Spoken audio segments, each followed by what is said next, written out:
Squid is outstanding. I mean, it's all good, but wow.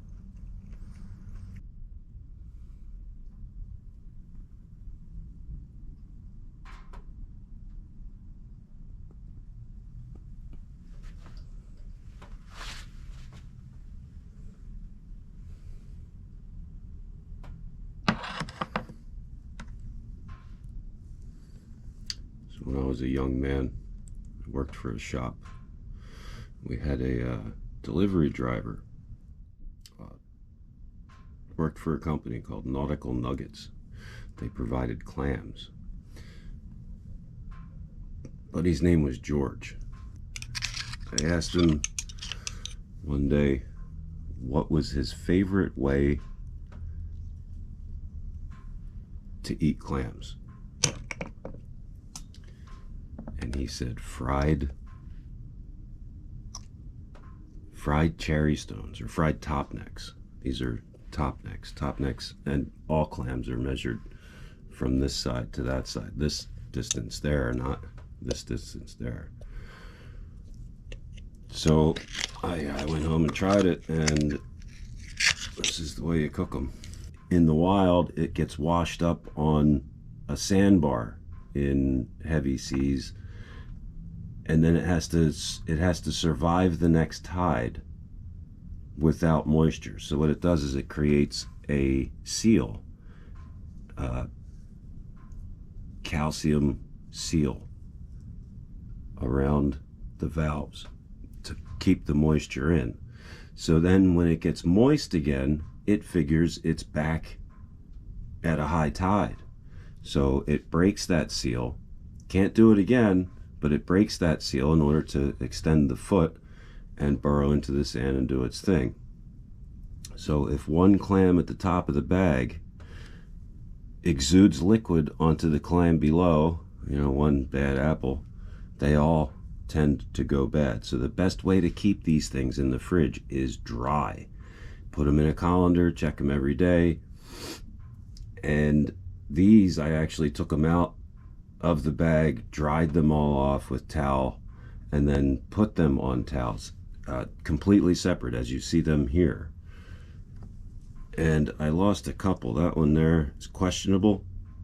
That's why you never cut above the bowl that you're loading the clam meat into. You always cut in a secondary container, so if you hit a bad one, none of that juice gets into into what you plan on eating. So one thing about the fried clams is that you want them, because you're going to be frying them in oil. Oil and water don't play well together, so you want them as dry as possible, which is why I'm not making any effort to preserve the liquid. In fact, we're going to lay these out on a paper towel before we get them into the breading.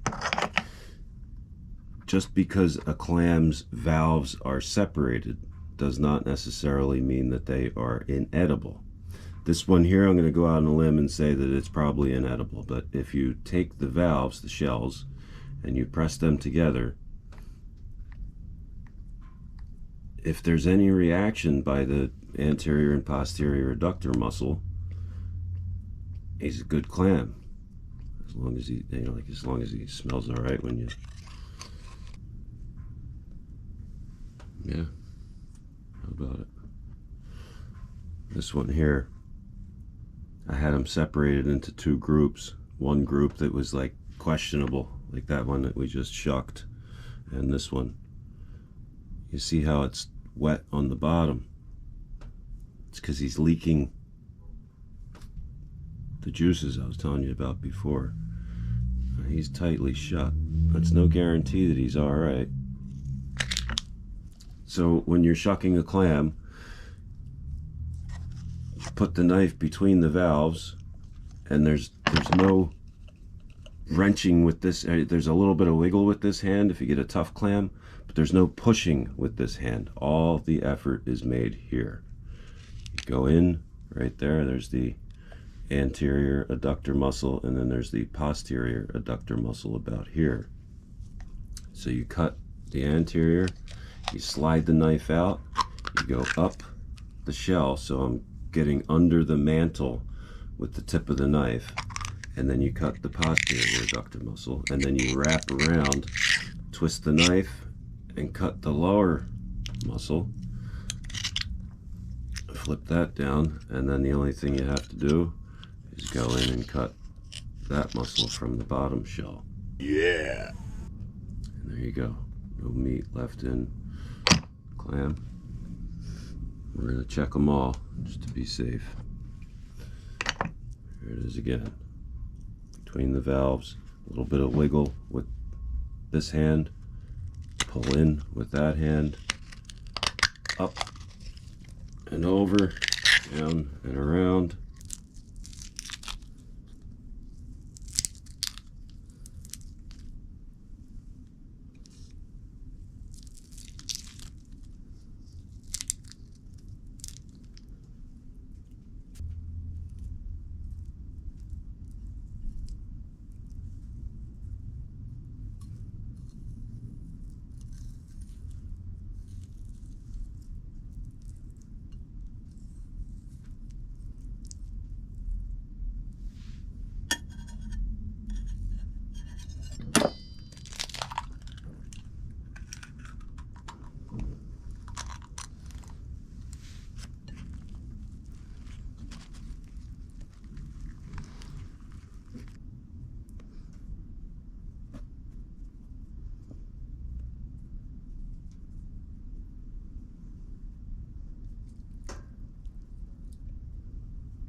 One of the keys to successful frying is that you allow the flour to get gummy looking.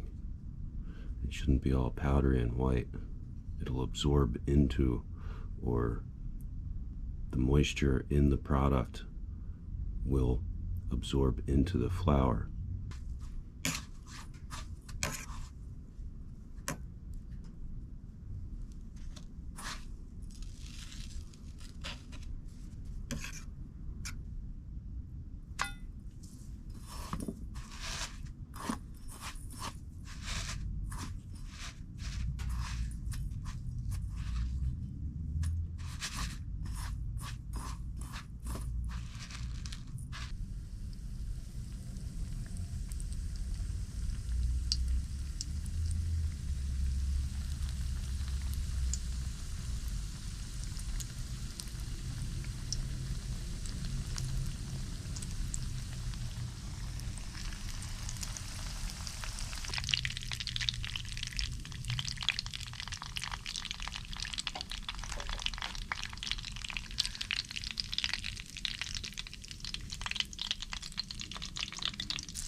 Mm.